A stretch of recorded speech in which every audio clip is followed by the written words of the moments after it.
জীবন শিক্ষার এভরি মোমেন্টে সবাইকে স্বাগত। আজকে আমি হাজির হয়েছি ইলিশ ভাপার রেসিপি নিয়ে। আসুন তবে দেখে নেওয়া যাক আমার এই আজকের রেসিপিটা। এই রেসিপির জন্য আমি একটা পাত্র নিয়ে নিয়েছি, তার মধ্যে নিয়ে নিলাম 2 চামচ সর্ষে বাটা। এই সর্ষে বাটাটাকে আমি জল দিয়ে গুলে রেখে দিয়েছিলাম। এবার আমি এর মধ্যে দিয়ে দিলাম হাফ বাটি নারকেলের দুধ। আমার চ্যানেলে নতুন বন্ধু হয়ে থাকলে চ্যানেলটা সাবস্ক্রাইব করে নেওয়ার অনুরোধ রইল। এবার আমি এর মধ্যে দিয়ে দেবো 4 টেবিল চামচ টক দই।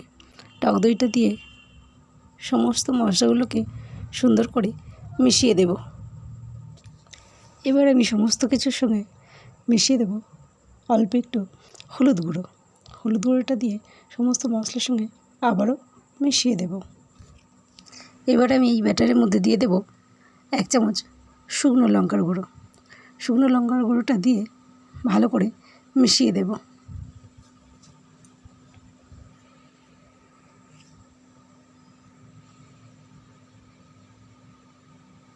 এবার আমি এর মধ্যে দিয়ে দেব স্বাদ অনুযায়ী লবণ।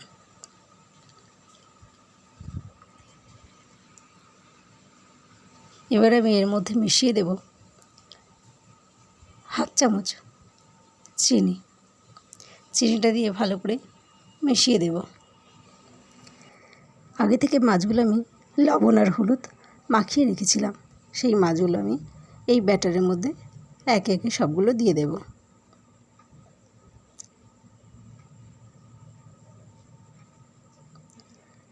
সব কটা মাছ আমার এই দিয়ে দেওয়া হয়ে গেল।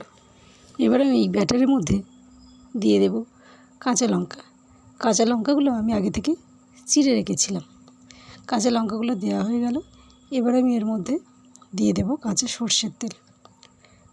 তেলটাও আমি দিয়ে দিয়েছি। এবারে আমি এর ঢাকনাটাকে বন্ধ করে দেব।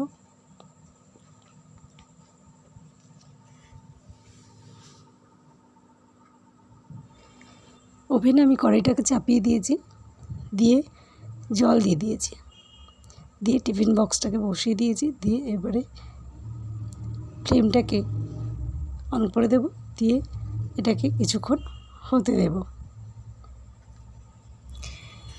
রেসিপিটা আমার কমপ্লিট হয়ে গেছে। এবার আমি এটাকে অন্য একটা পাত্রে নামিয়ে নেব। সবাই ভালো থাকবেন, সুস্থ থাকবেন। আজ এই পর্যন্ত। আবার অন্য কোনো দিন হাজির হয়ে যাব অন্য কোনো নতুন রেসিপি নিয়ে। ধন্যবাদ।